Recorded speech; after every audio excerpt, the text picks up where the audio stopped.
வேகமாக நடந்து கொண்டிருக்கிறது. சில நேரங்களில் நம்ம குறிப்பிட்ட தேதியில் அதை கட்டி முடிக்க வேண்டும் என்று எண்ணினாலும் கூட இயற்கை சீற்றங்கள் இடையில் வருகிற போது அதுக்கு தடை போட முடியாது. அது போன்ற காரணங்களால் தான் கொஞ்சம் தடை ஏற்படும் மொழிய அரசை பொறுத்தளவுக்கு அந்த பாலம் என்பது இது உயர்மட்ட சாலை என்பது ஒன்றிய அரசாங்கத்தை கட்டுப்பட்டது. ஆனாலும் மாநில அரசாங்கம் அதற்கு உறுதுணையாக இருந்து விரைவிலே கொண்டு வரதுக்கு வேண்டிய அத்தனை பணிகளை நாங்கள் செய்து கொண்டிருக்கிறோம். அதனால் அந்த ஒப்பந்ததாரை 3 மாதத்துக்கு ஒரு முறை எங்களுடைய துறையினுடைய செயலாளர் அவர்கள் அழைத்து ஆய்வு மேற்கொள்கிறார். அதனால் அந்த பணிகள் சிறப்பாக போயின்னு இருக்குது. சார், இப்போ வடகிழக்கு பருவமழை வரப்போகுது சார். அந்த கூவமாற்று நதிக்கரையோரமாக தான் அந்த பணி பில்லர் போடக்கூடிய பணி நடக்குது. இது எந்த அளவுக்கு சவாலாக இருக்குது அப்படின்ற மாதிரி? இல்லை, அதாவது மழை காலங்களில் கூவமாற்று தண்ணி வர்றதுக்கு முன்னாலே அதை பண்ணணுன்றதுக்காக தான் விரைந்து பண்ணிட்டு இருக்கிறாங்க. கூவமாற்றில் தண்ணி வருகிறப்போ அந்த பணியை நிறுத்திடுவாங்க அப்போ எப்பயுமே. அதனால இப்போ செஞ்சுன்னுக்கிறது ஒரே காரணம் என்னென்னா, மழை வெள்ளத்திற்கு முன்னால் கூவம் பகுதியில் பணிகளை முடித்து விட்டோம் என்று சொன்னால் மீதி இருக்கிற இடங்களில் பணிகளை வேகப்படுத்தலான்றதுக்காக தான் இப்போ இந்த பக்கம் செஞ்சுன்னுக்கிறாங்க. வெள்ளம் வருகிற போது இதை நிறுத்திட்டு அங்கே போய் செய்வாங்க. அதில் இன்னொன்று சொல்கிறாங்க சார், ரப்பீஸ் அதிகமாக கொட்டியிருக்காங்க. அதனால் கூவமாற்றில் மழைக்காலங்களில் தண்ணி ஒழுங்காக போகுமா அப்படின்ற ஒரு சந்தேகம் இருக்குது அப்படி. இல்லை, இப்போ கட்டி கொண்டு இருப்பதற்காக பண்ணிருக்கிறாங்களோ ஒழிய அந்த ரப்பீஸ்லாம் ஏற்கனவே வாரியணும்னு சொல்லி ஏற்கனவே ஒரு முறை துறையின் சார்பாக அந்த டபிள்யூஆர்டியினுடைய செயலாளராக இருந்தவர் ஜெயகாந்த் என்பவர் அவரே அறிவுறுத்தியிருக்கிறாங்க. அந்த ஒப்பந்ததாரம் சரியாக அதை நாங்கள் எடுத்துக்கிறோம் அப்படின்னு சொல்லியிருக்கிறாங்க.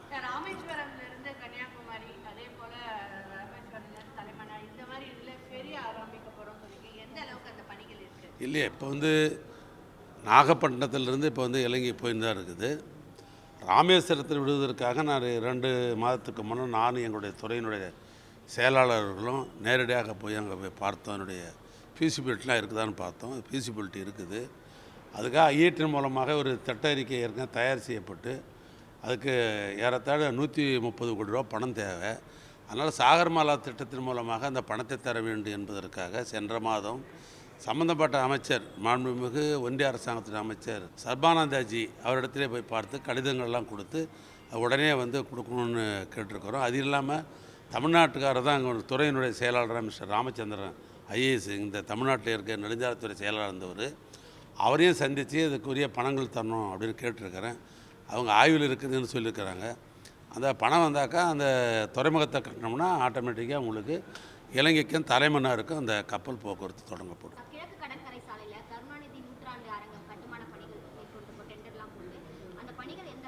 அது 3 வருஷத்து ஒப்பந்தம் அது.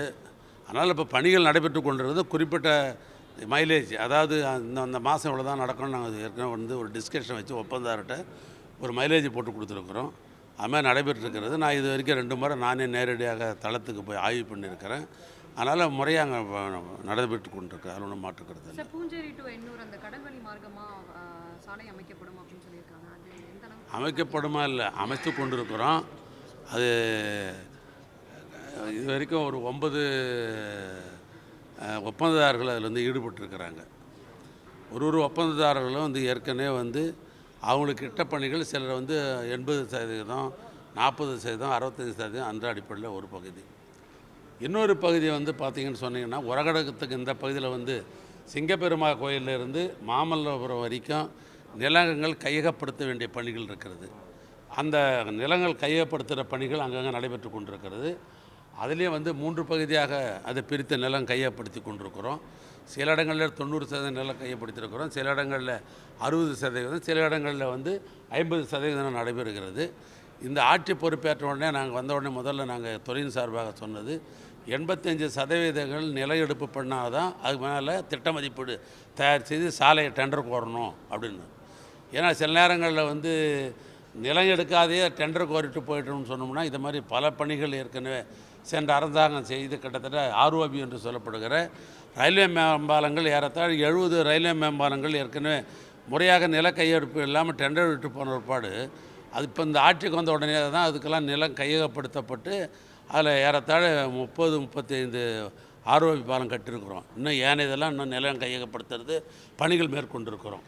இதனுடைய சங்கடங்களை அறிந்த காரணத்தினால்தான் இந்த ஆட்சி வந்த உடனேயே பாலங்கள் அமைப்பதாக இருந்தாலும் சரி, சாலைகள் அமைப்பதாக இருந்தாலும் சரி 85% நில எடுப்பும்படி முடிந்தால்தான் டெண்டர் போடணும் அப்படின்னு சொல்லியிருக்கிறோம்.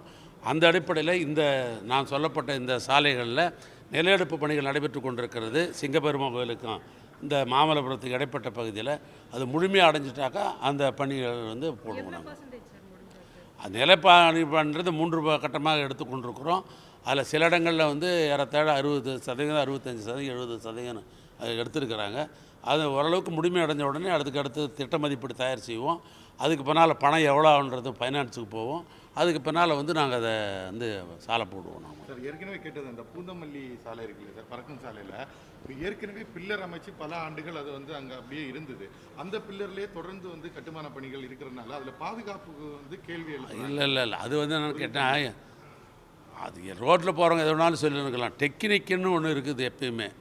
அதனால் வந்து ஏற்கனவே குவாலிட்டி கண்ட்ரோலில் டெக்னிக் விட்டு அதனுடைய உறுதித்தன்மையை டெஸ்ட்டு பண்ணாத யாரும் பாலம் கட்ட முடியாது. அது மாதிரி ஒரு பாலத்தினுடைய தூண்களையும் அவங்க உறுதித்தன்மை இருக்கிறதான்னு பார்த்து குவாலிட்டி கண்ட்ரோல்னு இன்ஜினியர்ஸுக்கு விட்டு அதெல்லாம் உறுதித்தன்மையை வந்து செக் பண்ண பிற்பாடு தான் அது மேல் கொண்டு அந்த பணிகள் நடைபெறுறது ஒழிய உறுதித்தன்மை இல்லாமல் அது நடக்காது. அது எப்போ எவ்வளோ காலத்தில் முடிக்கிறதுக்கு திட்டமிட்டிருக்கீங்க சார்? நான் தான் சொன்னேன், நாங்கள் திட்டமிட்டது அந்த பாலப்பணியை பொறுத்தளவுக்கு அது 5 ஆண்டு காலத்தில் அது செய்து முடிக்கணும். ஆனால் இடையில இருந்து இந்த இயக்க சிட்டம்னு சொல்கிறேன், சென்னையை பொறுத்தளவுக்கு அடிக்கடி புயல் வெள்ளம் மழைன்னு வருகிற போது கொஞ்சம் காலதாமதம் ஆகுது. ஆனாலும் சரி அது வேகப்படுத்துன்றதுக்காகத்தான் எங்களுடைய துறையினுடைய செயலாளர் அவர்கள் அப்பப்போது சம்மந்தப்பட்ட அதனுடைய தளத்தில் இருக்கிற இன்ஜினியர்ஸுங்க அந்த ஒப்பந்ததாரர்கள்லாம் அழைத்து வந்து பேசி வேலையை விரிவுபடுத்துகிறோம். தமிழக அரசை பொறுத்தளவுக்கு நாங்கள் ஏற்கனவே ஒப்பந்தத்தில் கூறப்பட்டது இடம் கொடுக்கறது, அவங்களுக்கு கிராவல் கொடுக்கறது, இதை போன்றவங்கெல்லாம் ஜல்லி கொடுக்குறது, இதுக்கெல்லாம் நாங்கள் ஒப்பந்தம் போட்டிருக்கிறோம். அதெல்லாம் எந்தவித குறைபாடும் இல்லாமல் கொடுத்து கொண்டிருக்கிறோம்.